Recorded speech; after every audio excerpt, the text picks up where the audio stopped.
once again to my program. Always a pleasure to be here. This is a great night, in a sense, and a great time in the city of Fall River. We've seen some historical event that has never, ever happened before. It's unprecedented, as they say. A group of regular citizens, voters in the city of Fall River, banded together and said, we're going to do something, and we're going to bring in the whole city in the process. And I'm talking about the recall petition. The recall petition is law. It wasn't something they made up. They researched the law and realized it said that if they get enough signatures on petitions, they can have a recall election. And that's what they did. And that is a credit to them. Now, people have said, well, they've filled the city with a lot of negative problems. Well, there hasn't been a lot of negative problems. There have been a lot of good problems. And that is because the recall petition is successful. Now, last night, the Board of Elections, based on the petition before it, reclused itself. It decided that it was not going to take any action in the sense of regards to the recall petition except to pass it on to the Superior Court. The Superior Court has will eventually take up the measure.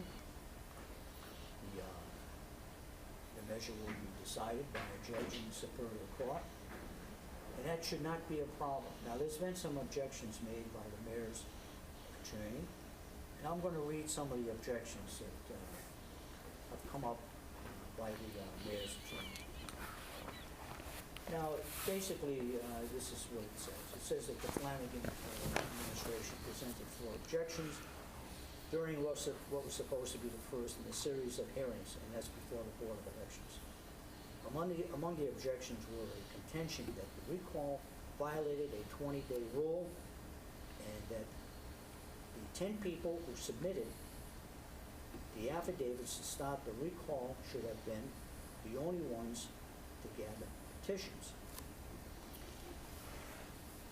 Probably I meant to say get signatures on the petitions. It also contends that 190 people registered to vote at the same time that they signed the petitions, and that those signatures should be invalidated. And he said also, this is the mayor, to his legal counsel, that the petition should be invalidated because 12 people filed an affidavit when the Recall Act specifies only 10. Now, Mr. Halperin said, Flanagan will ask a judge to entertain an injunction on a recall election moving forward until the court has time to consider some of the mayor's arguments. Now, I have here in the studio Bob Camara. I might call Bob the top sergeant of this whole affair. I don't know about that, but I am a part of it. And CJ Ferry. Another miscreant.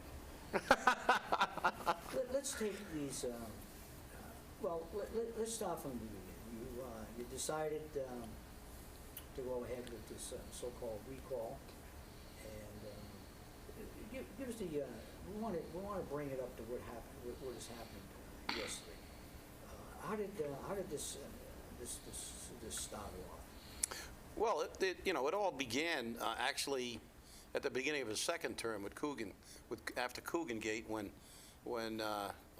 we initially put in for the recall. We were blocked again legally. We didn't have as many of the community weren't really invested in it at the time. Some of them still had the delusion that the mayor was doing a good job in spite of what he had done with Coogan, and they basically blocked us from even getting the petitions, and we were faced with the fact that we would have to spend a lot of money in court, as we have to now. Now, you had a lot of difficulty just submitting the affidavit. Yeah, and we would have had to go to court to force them to accept the affidavit as written. But then, as fate would have it, you know, the old adage, if you give somebody enough rope, they'll ultimately hang themselves. Well, he had another term to do it, and he began this term, and obviously the pay-as-you-throw and other things really got the public outraged. It was a cumulative thing. People try to make it just specifically about the recall, but it wasn't. And then when we saw this kind of, we were approached again because, you know, they knew we had begun this a while back, and a whole coalition of people from throughout the community said, you know, we just got to get this guy out of here. People came to you. Yeah. People came to Bob Camara, CJ Ferry, and said, we want something done. We want to get this process moving. We want to get petitions, and we want to have these signed. Is this somehow, somewhat of how it happened, CJ? Yeah, it is. And the interesting part about it was that it was the perfect storm. It was the same type of perfect storm that put Will Flanagan in office is now the same type of storm that is blowing through Fall River that's going to remove him from office. And I think what's very interesting is it became a small group of people when we had done this 2 years ago. And back then, we had my credibility questioned. My credibility always seems to be questioned. Both of you and others in the recall organization were labeled, I mean, there were some nasty labels. Yeah, we were called miscreants, we were called, you know, we were called thugs, and we were called numerous names, but the fact is... Anti-Semites. Anti-Semites. How did that come about? Well, I don't know, because I'm definitely not anti-Semitic. I know how it came about. But the thing is that, yeah, you're right. And what happened was we had people come up. There was a Facebook page created that's caused a lot of stir. It was threw up in Fall River, and people on that site were very inflamed. And they came to us and said, "Look, you know, you guys, you want to do a recall?" And we said, "Yeah, let's all get together." And we had a meeting at the Elks, and you know, we had 150 people or so there. Yep. And we said, okay, look, we've got the nucleus now, and we think that the public is ready now to really do this. And we began the process, and even though we were poked fun at the beginning, we said, you know, they laughed at us, we'd never be able to do this. We were a bunch of thugs and miscreants and lunatics, but we did it. We had people virtually standing in line to sign the petitions. Do you think that these nasty comments gave you greater support in the community when people realized that you were conducting a democratic process and you were ridiculed for doing what you have by right able to do? Do you think that people then decided, well, I'm going to support these people on principle, in the sense that they're doing something which is part of the law. It is part of law in Fall River.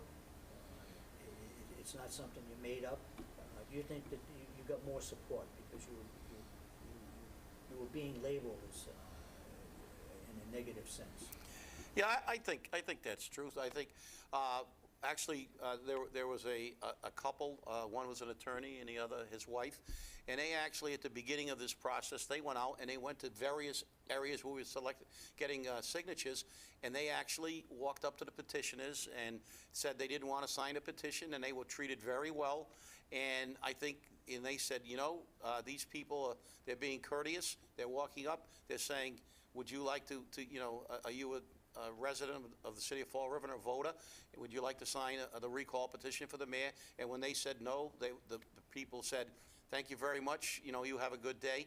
And, you know, the reality is that, as you said, there are a large segment of the population obviously upset by all the issues with Mayor Flanagan, all the way back to the stormwater fee.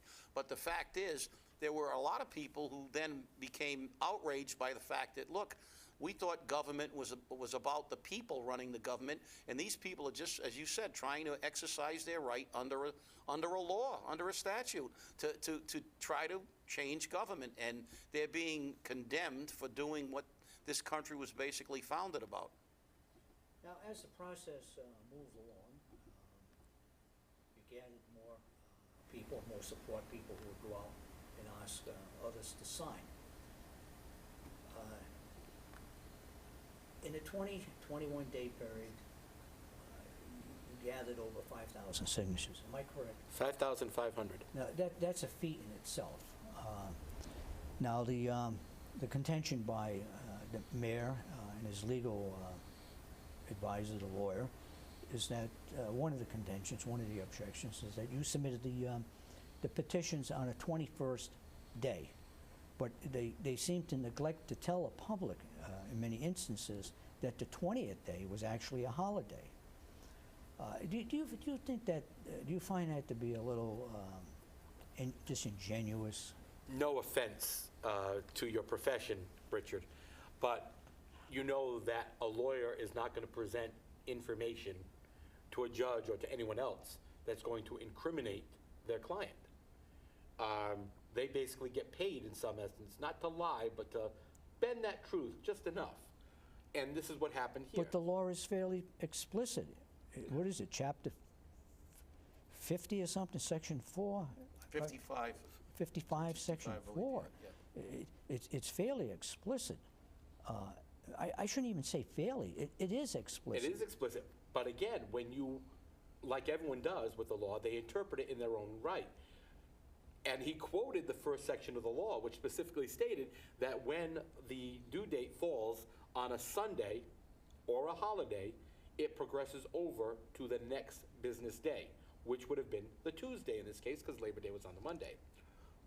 But then what he quoted and emphasized and put in bold letters was that the due dates are explicit, and they are due at 5 o'clock on the date due. Well, according to the first section, the date due was on September 2nd, not September 1st. But he insists that it was September 1st. So we would have gladly filed them on September 1st. But the city hall wasn't open. No, City Hall wasn't open. It's and not they open couldn't for open business. legally. Yeah. And they couldn't open legally. And we were given that date by the city clerk as our due date. Correct. The city clerk supposedly called the Secretary of State, and she said, well, you know, the law's Now, clear. was that in writing or verbally? No, we received it in writing. Yes, We we did. received the due date in writing, and that was submitted by our attorney, that the city clerk, and this is why the mayor is now Now, going to the sue city the city clerk- clerk. The city, the mayor wants to sue the The city. mayor is suing the city clerk and the Board of Elections also, besides the recall. Well, I think that's just pro forma. Yeah. Yeah, they're named as defendants, but the actual, you have to put someone down as a defendant. But the city clerk does work for the mayor, the city administration. So, in other words, the clerk is an agent of the principal, who is the mayor. And Correct. And that's somewhat pretty hard black letter law. So I don't know how they're going to get around that at all. And anyway, you have the statute on your side. So that's one of the objections. Now, the other one that's very curious and almost sounds bizarre is that you had on your affidavit that was submitted originally with the question on it to the city clerk's office that was signed by 12 people signed it. And they're claiming only 10 were seemingly allowed to sign that. You have an attorney, and I'm sure you had a discussion about that, and maybe a couple of laughs, but what are they getting at? It's just this. Yeah, again, it's you know, as CJ said, it's attorneys looking, you know, you guys get paid to argue, and they're going to create an argument. The statute says 10 people, but it, you know, obviously it doesn't say only 10, no less or no more than 10. Obviously, if it says 10 registered voters, it means no less than 10. And the reason that we actually put 12 in was that previously we had one of the signatures not certified, and we don't want the petition again to fail because we only had 9 signatures. But the fact was that the city clerk only certified 10. There are only 10 signatures on the petition. There are the 10 people who were certified. There's only 10 names on every petition. So the whole thing, as you said, it's kind of bizarre. And that was accepted by the city clerk's office. Absolutely. Not So only that. they didn't say, you got 12 signatures on here, we can't accept it. Right, and not only that, though, it is past practice in elections, because it's actually the election clerk who had to certify them to go back to the city clerk. It's always been past practice. With any candidate who runs for office, any ballot petition, any question, it says, like to run for mayor, or to run for city council or school committee, you need at least 50 certified signatures. So it falls more on the at least side. Yeah. Correct. Than it does on no more side. Right, and our attorney actually argued that we could have went out and got 500 signatures. Does that invalidate the petition request?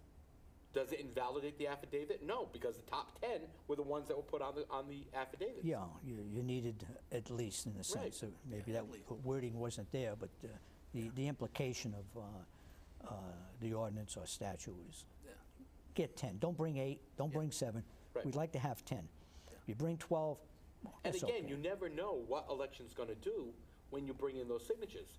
So if we had brought in 10, and all of a sudden one of the people was rejected. was rejected for whatever reason, then the whole thing was out the window and you got to start all over again. Yeah. So in this case, we brought 12. Now if they reject one, they can go, oh, well, we've got 2 more to choose from. So it's kind of like 2 alternates. It's like a jury. Yeah. Don't and they it- have, don't they have substitutes on juries available? Oh, yeah. You always have that alternate sitting there. Now, and it goes to the collection of the signatures on the petitions. You've got more than the actual amount needed. So they didn't say you brought in too many. Right. Yeah, that would have been, I'm surprised they didn't. You don't give me any ideas, Richard, please.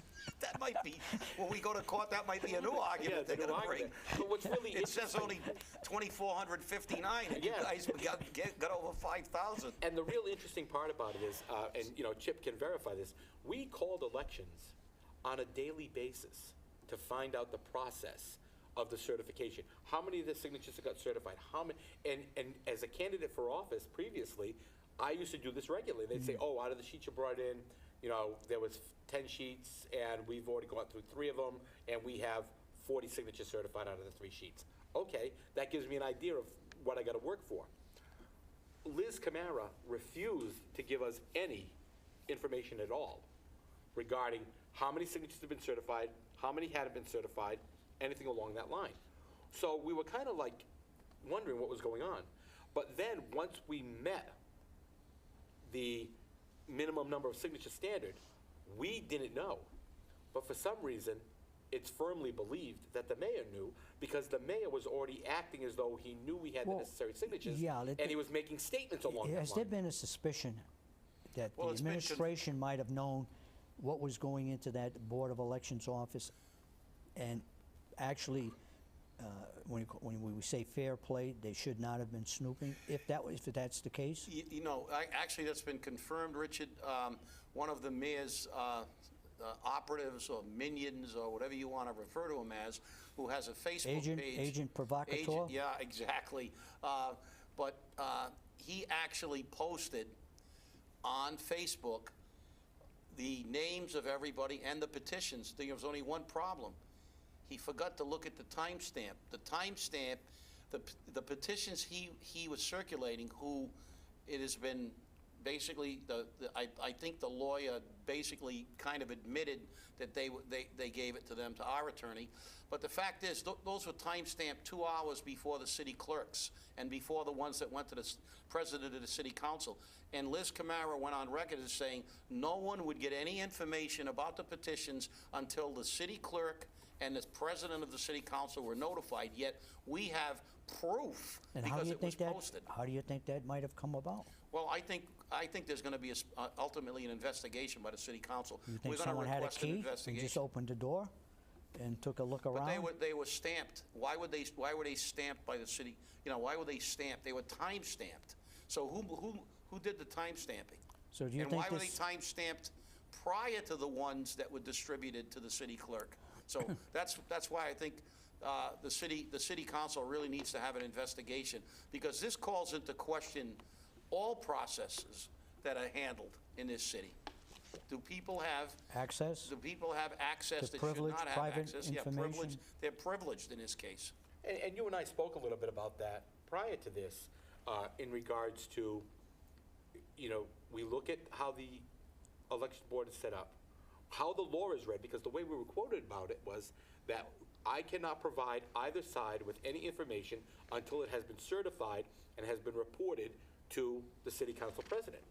Yet, this gentleman has copies of the certification list from the mayor's attorney, Attorney Halperin. Attorney Halperin did admit that he provided that list to this gentleman, and the list was 2 hours prior to the notification of the city council president. So the information was gotten or produced outside of the Board of Elections prior to the certification process being completed. So you think the city, Bob, has some plumbers that are working overtime? Well, I'll tell you, this calls into question, as I said, the entire process. I mean, we heard of Watergate. Yeah, we've got Windowgate, Uh, and now we've got Windowgate, and we've got Watergate, and You got the people who broke into the office, but maybe if you have a key, you don't have to break in? yeah, maybe. And I think maybe the entire process. Now, we know we have time dated, which prove it, but also, how do we know during this entire process, when we were denied any information, that they weren't getting information fed to them? And as CJ said, it's pretty obvious, you don't have to be. Now, the Board of Elections chairwoman,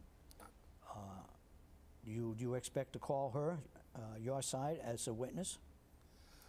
In the Superior We Court? may, but I think that the city council should do this investigation because it calls into question the process within the city.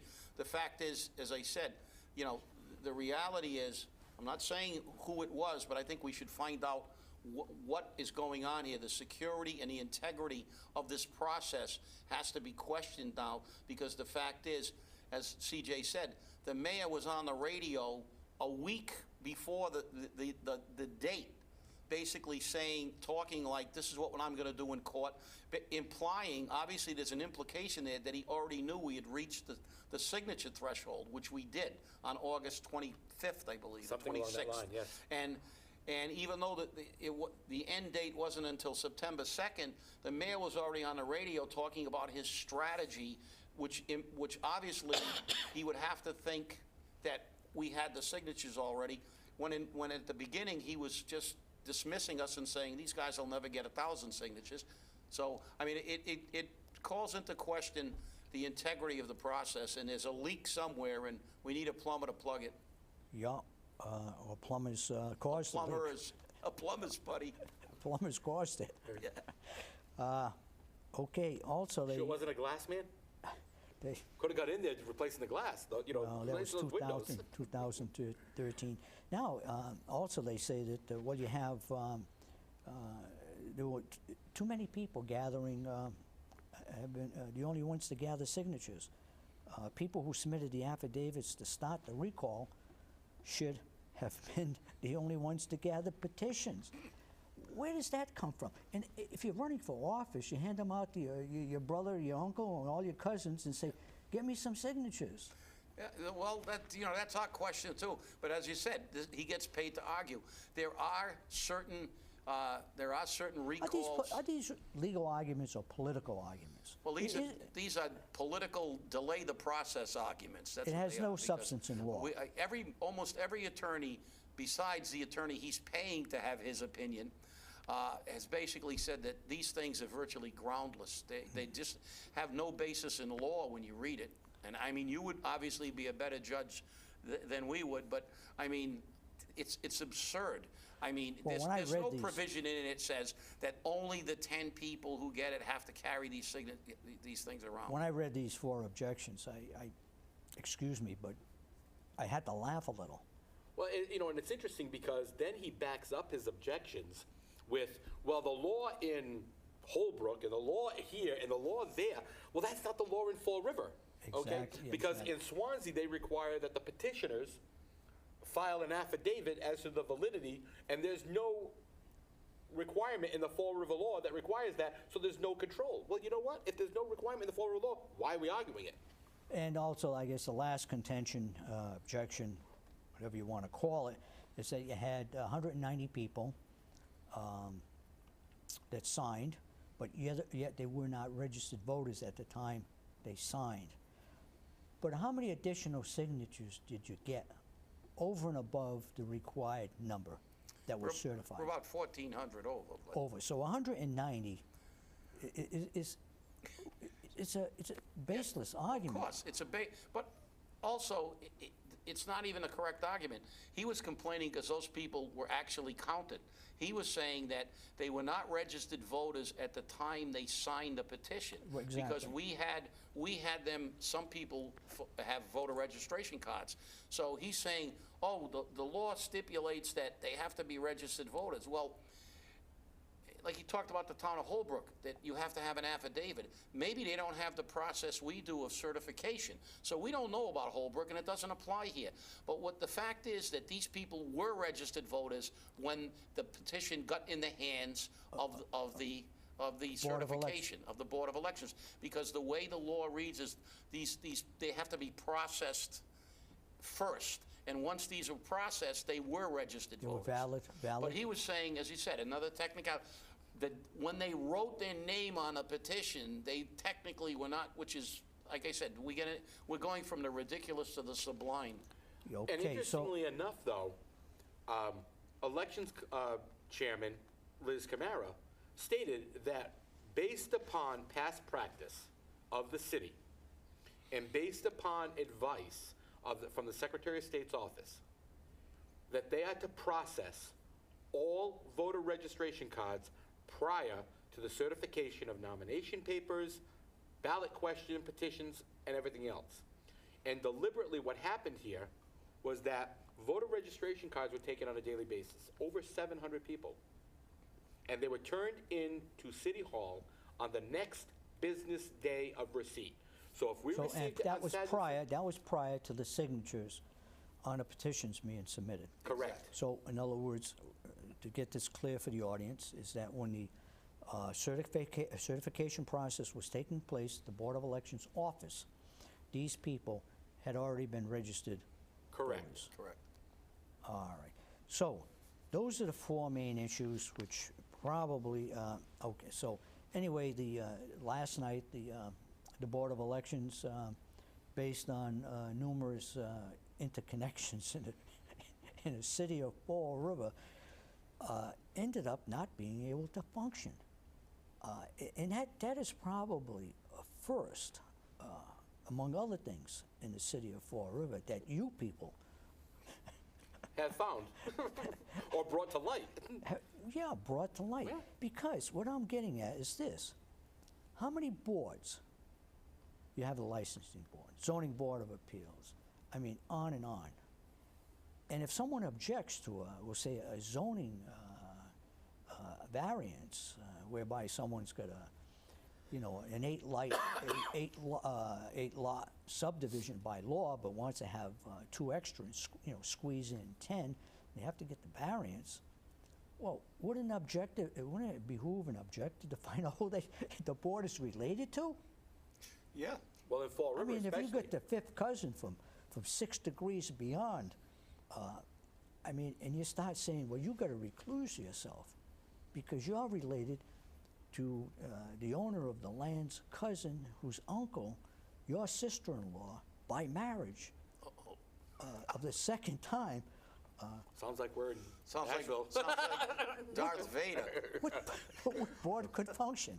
Well, that's the thing. Incest is great in Fall River because everyone seems to be screwing someone and they're getting something out of the deal. But I mean, this has become, quite an interesting outcome of the reclusal of this board.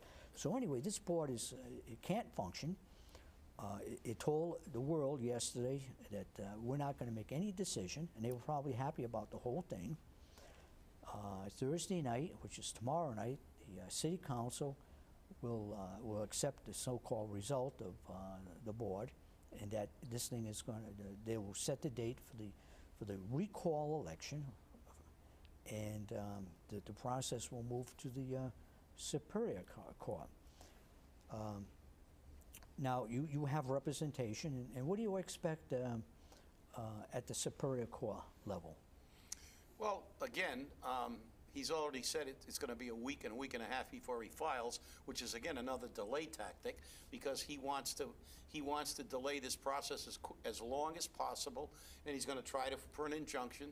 And, you know, I think it's kind of ironic that this whole thing, I mean, even if we go for the people who registered to vote, it is just mind-boggling to me how the mayor of the city of Fall River can go to such lengths to deny people their right in the democratic process.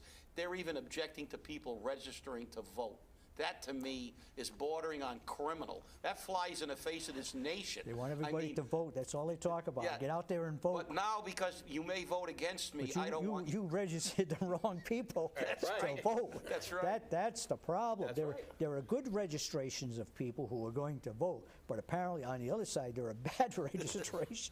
So, as you said, you know, this flies in the face of the democratic And let me process. just add one more thing. All these people, we can presume, that have signed a petition Yeah.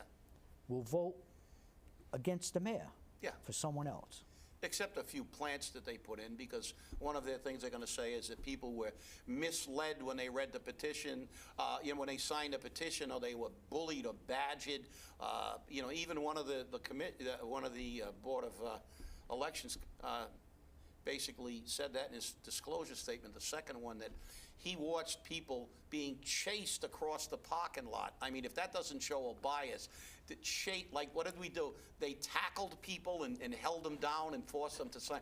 I mean, it's ridiculous that you know, and that's the way it was presented. So you think there were a number of plants, people Oh, who... yeah. There are going to be people who said, I mean, we've even heard that somebody was going to say that they thought they were signing a petition because the mayor got a gold toilet or something.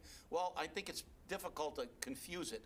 Most of our people that were collecting signatures had these giant purple shirts on that said "Recall Flanagan," and the petition itself says it's a recall petition for the mayor. It states the reason for the recall, and our people were told to approach people with the same script. Are you a registered voter in the city of Fall River? And if they said yes, would you be interested in signing a petition to recall the mayor? And I guess you could carry that a little further and just assume if you're a registered voter in the city of Fall River, you can read English. I think that's a prerequisite to being able to register as a voter. Well, So you can't just have landed here from China and go down to City Hall and register to vote. I would imagine that you need to know a little English. Yeah. So when they were presented the petition, it is assumed that they read the thing. But that's the question. Now, you go back to basic contract law, okay? If you signed the contract and you didn't read it... Don't get too legal on me now. If you signed the contract and you didn't read it, does that mean you're absolved from honoring the contract? No. You got to sign it before you read it. You don't go buy a house and sign all the papers to buy the house, and then at the end of it, you find out that you took the mortgage. You took the mortgage, but you don't own the house. I see what you're saying. In other words, a petition was what you might call a quasi-contract. Yeah. You read it, and you agree with what it says, you sign it. They went on Facebook and tried to recruit people who said that, you know, were you intimidated? And, you know, they're going to probably have 12 people. And half of those, they could be plants. Like I said, the fact is, you know, the bottom line here, Rich, is we got over 5,500 signatures. I think it may be, because I don't think the last couple hundred went in. I'm not sure if it was like 57 at the second wave, but we got well over 5,000 signatures, 5,500 to 5,700. I mean, we are so far above that threshold, we've doubled it. So he wants so even though if you wrestled a few people to the ground and you made them put that X on. You threw, you know, they're accusing us of everything, forgery, and you know, like we were sitting in there signing people like we could pick them out of a hat.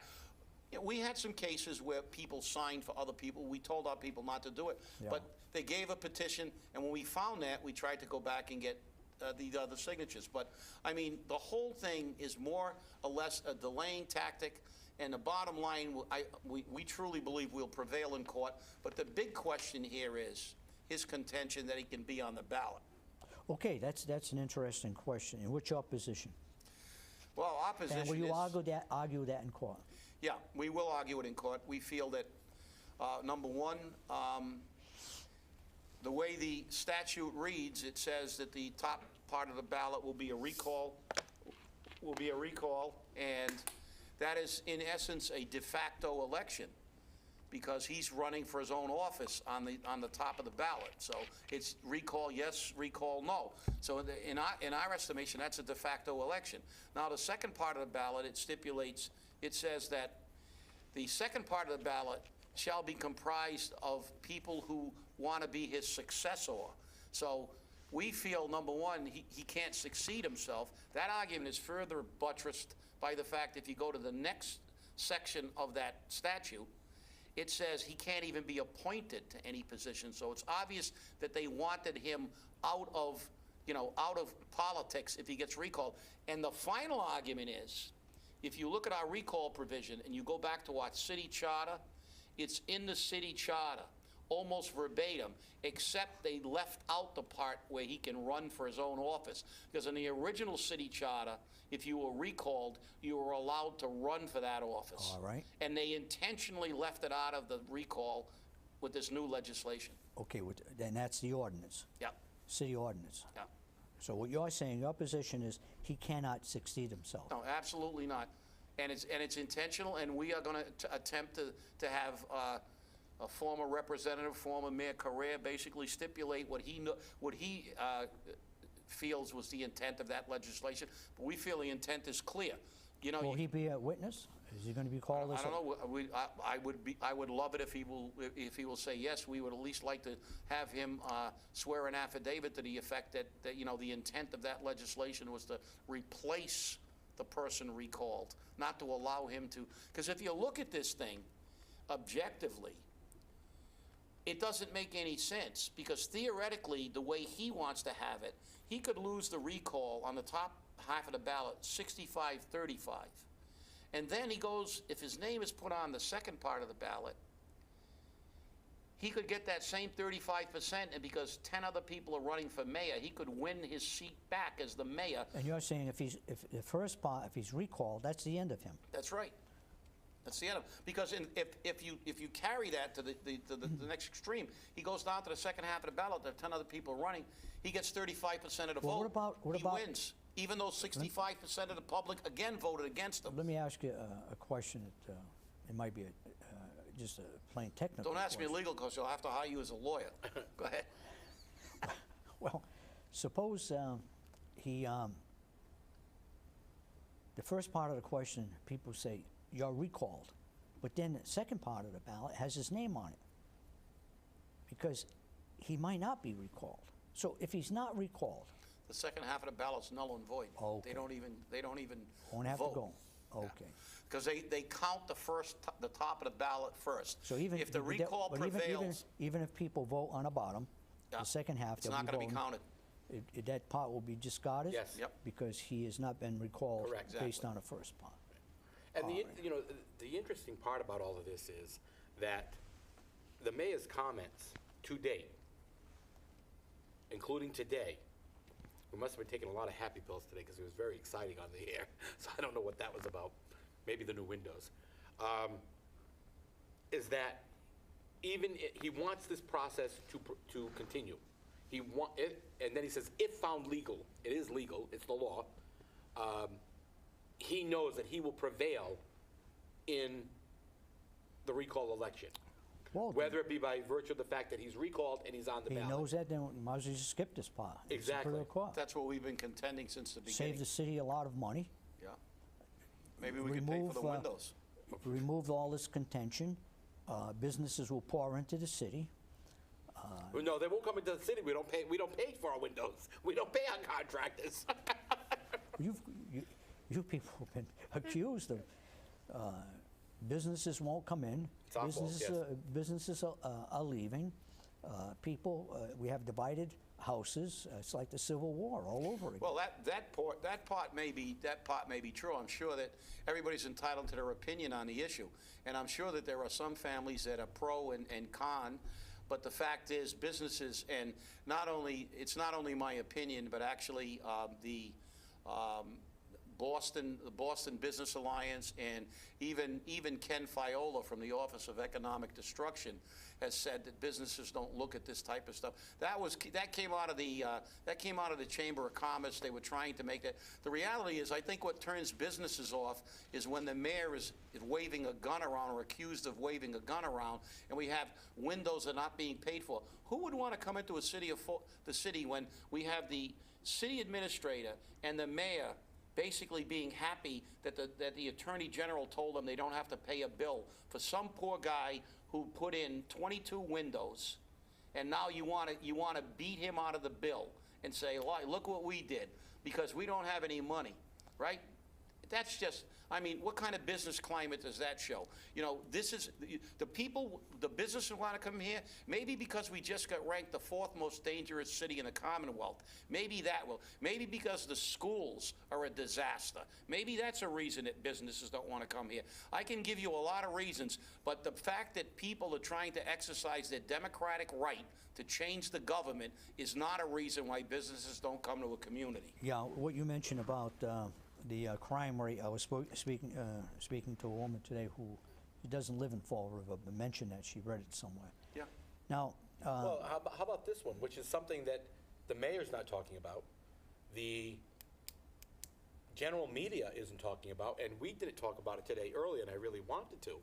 But I received notification today from the Centers for Disease Control that we are in the center of a high Ebola prevalent population. The greater Providence area, and Fall River is included in that. you don't mind if I move away from you a little? No, but even greater Fall River is included in that area, because we're always included in Providence. People think we're from Rhode Island. Because of its high Liberian community and immigration, there's a lot of people coming from Liberia and from Africa into this. All right, don't scare the rest of the people. I'm not trying to scare them, but the thing is that nobody's talking about it. And so now we've got these other issues which are coming in, and because we're all tied up in this legal mumbo-jumbo with something that should not even be going through this, we can't take appropriate precautions for our city and for our community. Well, I want to get to one other thing. And I understand what you're saying, and what you're saying is very important, and I understand the basis of why you're saying it. Here we are, City of Fall River, and I guess we're going to be on the investigative map once again in regards to Windowgate. Windowgate. People out there want to know what's going on with that. It's that apparently there was one window on the 6th floor here in this, I was going to call it City Hall, so you can tell Government Center, that needed repair, but eventually 22 windows were repaired. And what the bizarre part of that whole scenario is that no one knows anything about it. 22 windows were installed on the 6th floor, and you can't get anyone to come forward to say, well, yeah, I knew about that, I authorized it, we have a contract, here's a payment, etc. What is going on? The mayor was on the radio today, and he basically was, I see nothing, I hear nothing, I know nothing. And it was around in his area. 22 windows on the 6th floor were installed, and no one knows anything about it. Yeah, well, you got to have new windows to match the new door in the law department. That's right. So the law department got windows, and the mayor's office. So apparently he must have been in Providence when they installed the windows, because must have been you know, when you come in night every job? day and you see scaffolding up on the 6th floor and you see windows missing, you think anybody, especially in a city in the financial condition that this city's in, do you think the mayor of the city would have said, wow, you know, these windows are going to be pretty expensive. You don't put in, you know, regular glass pane in a building on the 6th floor. It's tempered, it's a specialty glass. You need specialty equipment to install them. You're working up in you know, 6 stories. And you think they'd say, well, this is probably a pretty costly endeavor. What are we doing? Where was the city council? They seem to be dumbfounded. Oh, the city council doesn't know anything about anything that goes on in the city. But for what I've been told, somebody the mayor, the city administrator, or the purchasing agent. or It's actually the DPW and director. the DPW director, but Who is the purchasing agent is yeah, in this case. and the DPW director, who's the purchasing. Somebody Ken- should know, and all three of them say they don't have any paperwork. So my question is, And a contractor, apparently, the main contractor, the prime contractor, as of this afternoon, was on a run. A warrant was out for his arrest, but I understand that he turned himself into the police station. A man who, or a business owner who owes the city hundreds of thousands in back taxes, yet gets a supposed contract. yeah, to there's install- another question. Why? Why did he get a contract? Why and how? How could you? But there's no paperwork. Okay, so Let me give you my opinion in the short span. Yeah. Okay, here's the mayor. He looks around. He sees a wood window in the legal counsel's office. He goes in. He says, "I can't see through these windows. I'll have them watched. They were watched. He's still going to see them." Okay. Mr. Reposa comes in and says, "Mr. Mayor, you need new windows. I know you need new windows. I'll put the windows in. I owe you X number of thousands of dollars. Take the fee for that off my taxes. We're all set."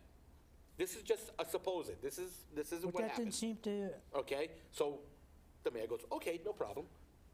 Mr. Reposa goes, he subcontracts to the other gentleman, writes him a check. The other gentleman puts the windows in, he leaves, no contracts, nobody's asking any Check questions. bounces. The check bounces, so this guy goes file a criminal complaint. They take a warrant to arrest the guy. He's running around trying to get the $50,000 because if he can pay it before he gets charged or he goes to court, he can walk away from it. Well- Because normally that's what happens with bounced checks. We know that. You pay it, they dismiss it, it goes away. That didn't happen, so instead he surrendered himself at the police station. Now everyone wants to talk to this guy and say, "What did you know? What happened? And we want to know now." And it's going to be very funny if this man turns around and says, "I know because the mayor told me," or Kenny Pacheco Well, someone told me. told him. Exactly, or somebody And, told him. and you put him on a hot seat, he's going to be And the weird part about it the all canary. is, yeah, That old proverbial canary comes out. Well, the question the gets thing is, back to let me what kind of process do we have in this city? We've lost millions of dollars in the healthcare system, twice. All the way back to '91 when I found almost $2 million missing.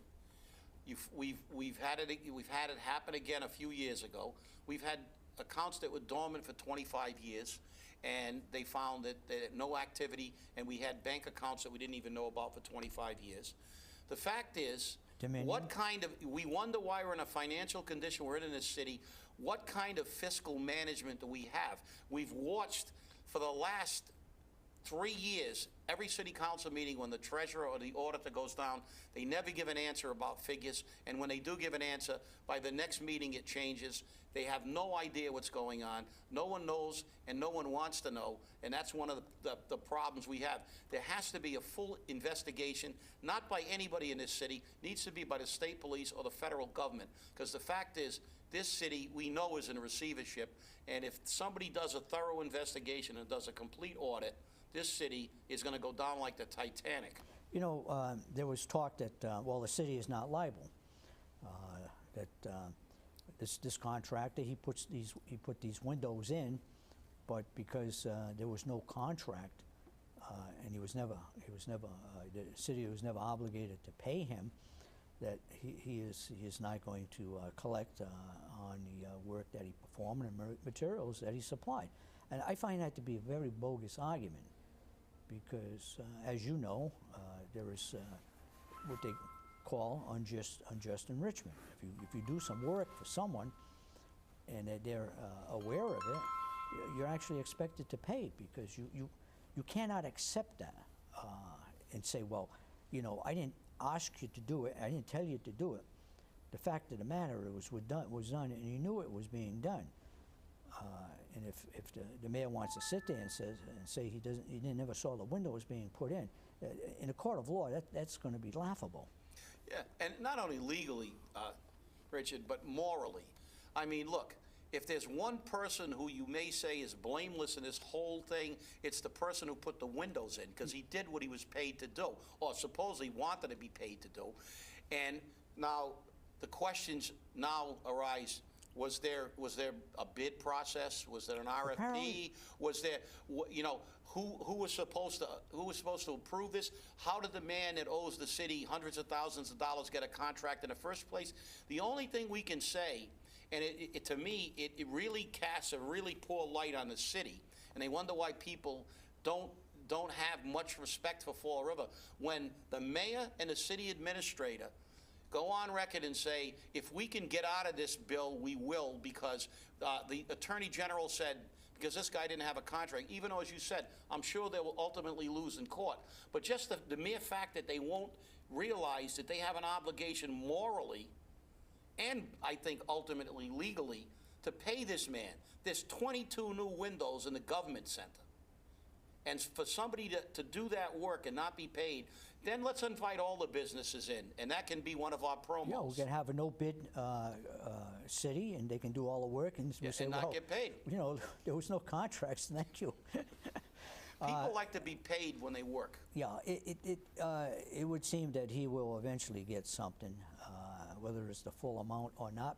But the worst part But of the thing that- is, he received a check for $50,000 that bounced. You have to wonder what the full amount of the contract was, because the prime contractor, I would think, got a little cut off the top. So we might be talking about 60 or 70,000. But not only that, you've got to look at the fact that, And Ken Pacheco didn't know anything about it. right, Sean Kadim didn't know anything about it. right. The legal department doesn't know anything about it. The windows were put in. I know nothing, I see nothing, This is I hear nothing. this is going to be the next major investigative episode in the city of Fall River. When you But think, the thing that everyone's forgetting, though, is this one point, and it's really irritating me, and that's the fact that Kathy Ann Viveris said on the air and has said to the press that once they found out about it, they called the Attorney General, the gubernatorial candidate for Massachusetts, Martha Coakley, who said, I will make no rulings for the city of Fall River, but she proceeded to rule and say, make a note on the file and put it away. And the contractor did so at his own peril. well, you know, I heard the mayor say, and you gentlemen probably did also, that this won't happen in the future. Everything won't happen in the future Well, at Fall River. I mean, the future is now. People are not concerned so much anymore about the future in a vague sense. They want to know what is going on at the city hall. What is the government doing, and why are these things why do they keep coming up? There seems to be something every week, every 2 weeks. Well, you know, there's an old adage, words without deeds are worthless weeds. Well, I can show you how much the city keeps their word. In 1991, when I initiated a suit against the city on the health care, we filed a grievance, went to arbitration. We found over $1 million was taken out of our account and put into the city account, and the city's excuse then was, we thought it was our money, it got mixed up. And at the end of that arbitration, they assured the arbitrator that that would be fixed. There would never be any more errors in the healthcare system. And since '91 to this day, there have been literally hundreds of administrative errors. In 2009, there was another $1 million plus misappropriated. There were 25 accounts that were dormant, that had no activity that they discovered. There have been billing errors, numerous errors. This city doesn't fix anything, and that's the problem. The problem is that they continue to cover up things rather than actually fix them. And that's why we need either a state police or a federal investigation of what happened in this community on Windowgate, on Gungate, and on every other gate that we've got. Well, we're getting down to the end of the program. It has gone by very fast, to say the least, because of the poignant issues that the city of Fall River faces at this time. Issues that, in a sense, a lot of them self-made. Now, where is the future hold? I'll ask that question now. Special election, people jump into the race. what needs to be done, briefly? CJ, what needs to be done? I don't think anything can be done briefly at this point in time. I honestly believe what we need to do. No, I want you to say it briefly. Briefly, I'm telling you, briefly, I think what we need to do is approach the governor, approach the state auditor and say, come in, place us in receivership, and take over the finances for now, because obviously we can't do it. Bob? Well, either that or we have to get the next mayoral, the next mayor has to go basically and take everything we've got in the city, everything in the budget, and say we're going to go to a zero-based budget and start from the beginning. I'm not sure if we have the resources to do that. And as CJ said, I think maybe the only option we have is to call in a receiver. Well, I want to mention one thing before the end of the program, and that's the Friends of Cook Pond Dinner Dance. That's going to be held October 25th. That's on a Saturday night at the VFW on Shove Street in Tiverton. I'm a member there, that's why we hold it there. They treat us very well. They're very generous to us. We don't have to pay for a number of things, and that's important because... Chip's eyes are bugging out of his head. He wants doubles. Well, and, you know, it's a chicken meal with the works, all you can eat. Take your time, there's no rush. Coffee, cake, and thereafter there'll be some dancing. We got Cowboy Al is giving me a hint from the booth because he's going to be there conducting the music thereafter. Of course, I have to keep watching him and making sure he's playing the right music. But he's catching on, and that's good. That's good for Al. So, anyway, that's October 25th. You need tickets, let me know. They're only $15 a ticket. And when you think about it, to go out and have a nice meal, all you want, good food, nice camaraderie, table to sit at, not jam, no waitresses asking you how your meal is, you want a drink, etc. That's the night. So, gentlemen, any prediction? We got a little time left. Any Well, I predict a tidal wave of change, and also I want to give a plug to the Friends of Cook Pond. That is a great chicken pie. Make sure you avail yourself of that. Everybody come and get there before me, because if I have my way, I'll eat them all. all the panelists will be there, so you get an opportunity to meet I think the game show guests are going to be there too. Yeah. Yeah. So. You'll meet all the people who come on my show in person. So, CJ, any prediction? Well, if they'll stop calling me an anti-Semite and everything else, I'll have fewer headaches. Well, you've proved. I mean, you gentlemen proved it can be done. It was done.